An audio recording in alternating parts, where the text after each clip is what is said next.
do cidadão brasileiro, ele desconhece o efeito multiplicador que existe em você adquirir ações. Então, ele desconhece a perspectiva de ganho que tem nas ações. Então, se ele começa com 30, ele já vai achar que ele está velho demais. Não está.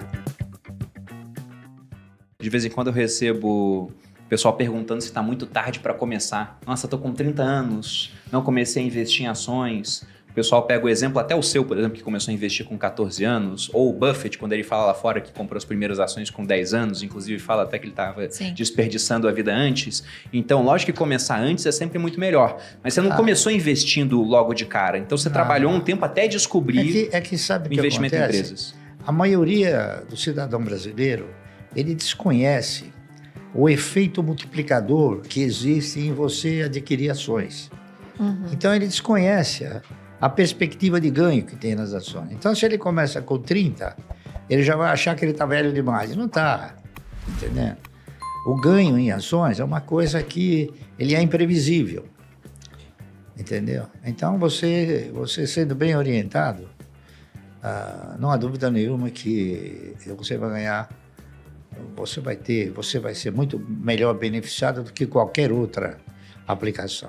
E quando você começou a comprar essas primeiras ações, o intuito já era formar uma carteira que um dia seria responsável pela sua aposentadoria, pela sua previdência ou não?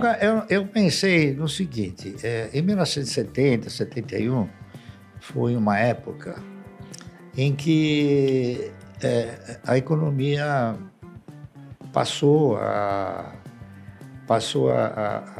exercitar uma forma mais real, não é isso?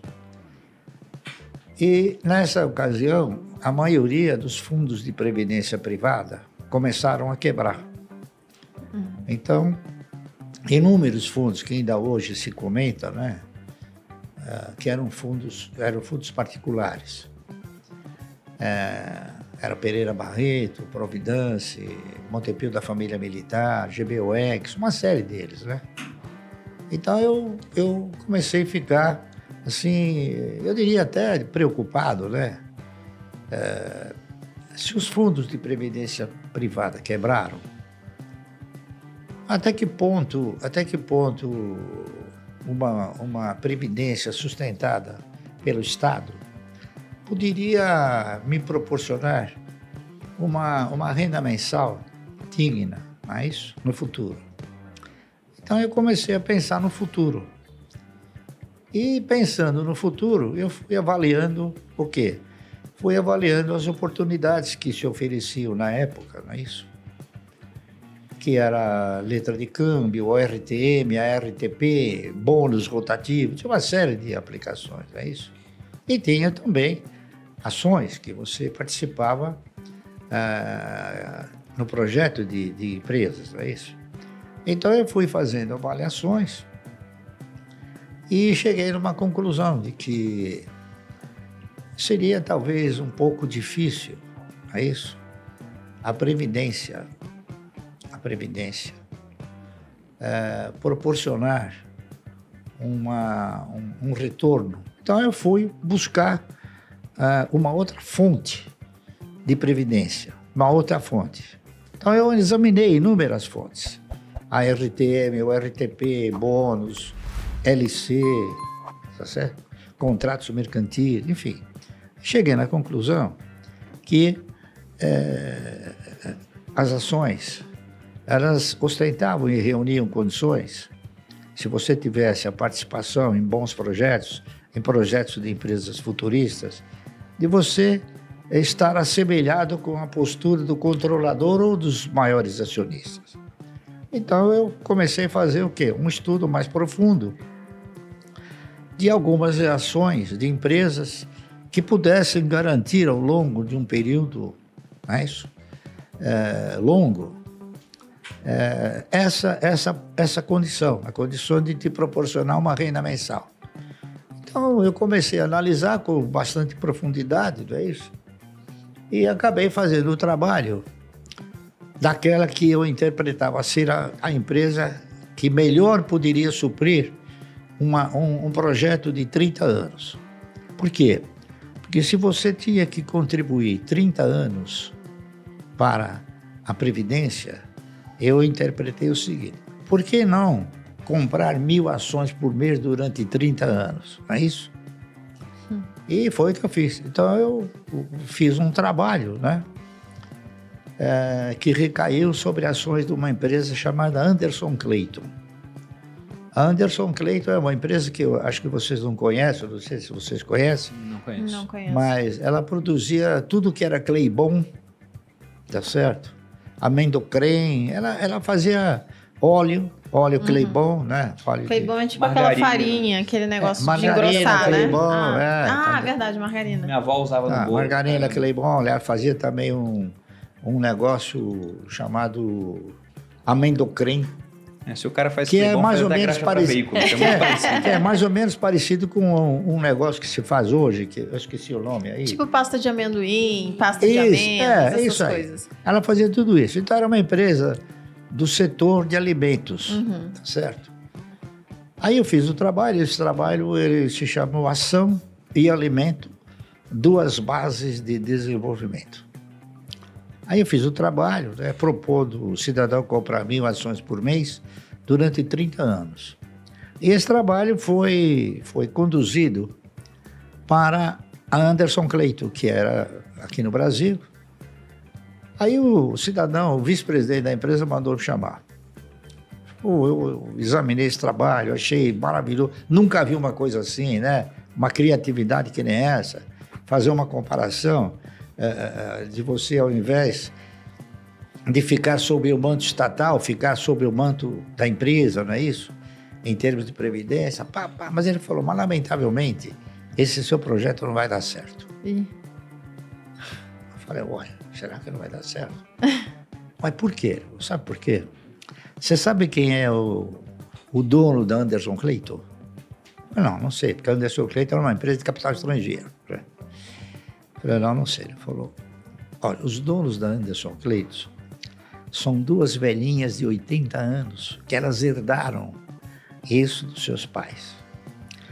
Eu, sinceramente, vou dizer para você o seguinte, eu não sei quanto tempo elas vão resistir à pressão que elas vêm sofrendo para vender a Anderson Clayton. Tudo bem, então, já que a Anderson Clayton ela não ostentava a postura de viver mais 30 anos, não é isso? Então eu passei para a ação subsequente, para a empresa subsequente. Porque a empresa tinha que ter duas condições importantes. Primeiro, perenidade. E segundo, tinha que ter o quê? Tinha que ter sustentabilidade, tá certo? A Anderson Clayton era a empresa que pagava o melhor dividendo do mercado. Por quê? Porque ela mandava para fora. Aí a empresa, em segundo lugar, chamava-se Centrais Elétricas de São Paulo, CESP. Aí eu fiz o trabalho sobre a CESP. Só que eu não tinha a convicção de que as ações pudessem representar essa sustentabilidade. Eu tinha esperança, tá entendendo? Então, o que eu fiz?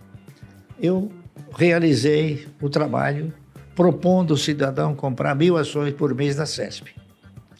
A CESP, estatutariamente, ela pagava dividendo mínimo, prioritário e obrigatório, de 10% sobre 1. 10% sobre 1 é 10%. 10% sobre a metade é 20%. Então ela custava 45, 50 centavos. A Anderson Clayton também custava 45 centavos. E dava mais ou menos... E dava uma bonificação de 10% todo ano em novas ações. Então eu fiz o trabalho fazendo uma tabela, né, mostrando primeiro ano, segundo ano, até o 30º ano. O que aconteceu? E aquele trabalho mostrou uma coisa interessante. No 8º ano, você já não precisava tirar dinheiro do bolso para comprar. Os ganhos, eles eram suficientes para suportar as compras de 1.000 ações por mês. O que era um negócio que eu não sabia, fiquei sabendo porque eu fiz o trabalho. E esperançoso de que as ações pudessem efetivamente proporcionar uma renda mensal digna, eu denominei esse trabalho de Ações Garante o Futuro. Eu não tinha certeza, eu tinha esperança, não é isso? E eu fiz o trabalho, aí o presidente da CESP mandou me chamar. O presidente da CESP, era um cidadão chamado Lucas Nogueiras Garcês. Ele foi governador do estado. E o diretor financeiro era um cidadão chamado Moacir Teixeira. Aí eu fui, conversei com ele, ele me chamou lá no salão nobre lá da CESP. Chegou para mim e falou: "Seu Barsi, eu quero comprar o seu trabalho." Falou umas 10 vezes. E eu falei 10 vezes para ele, mas eu não fiz o trabalho para vender. Fiz o trabalho porque eu sou do mercado e eu quero mostrar a minha contribuição para o mercado, se é que ela tem alguma validade. Não, ele elogiou o trabalho. Até que no fim eu cheguei para ele e falei assim: "Me diga uma coisa, para que o senhor quer o trabalho?" Ele falou: "Eu quero o trabalho porque eu vou editar esse trabalho." Eu peguei o trabalho e falei: "Não precisa me pagar nada." Ele falou: "Sabe de uma coisa? Eu vou mandar fazer esse trabalho e vou botar o seu nome, coisa que eu jamais faria." E ele fez. Mandou editar o trabalho com o meu nome. Ações Garante o Futuro. Então, agora eu tenho dito para ela o seguinte: esse título que eu coloquei era o título da esperança. Tá certo? E hoje? O que eu diria hoje? Eu modificaria esse título? Claro. Eu acrescentaria um O. Então, Ações Garante um ótimo futuro. Com certeza, né? Deu Essa certo aqui é no legal. final. Deu certo. E Então- agora está aprovado, né? Depois de Então, tanto é tempo. uma coisa que, seguindo os padrões de comportamento que eu segui, a disciplina que eu sempre procurei desenvolver e a paciência, é isso? Tudo isso acabou sendo muito importante, porque ações, elas foram feitas para comprar, não para vender.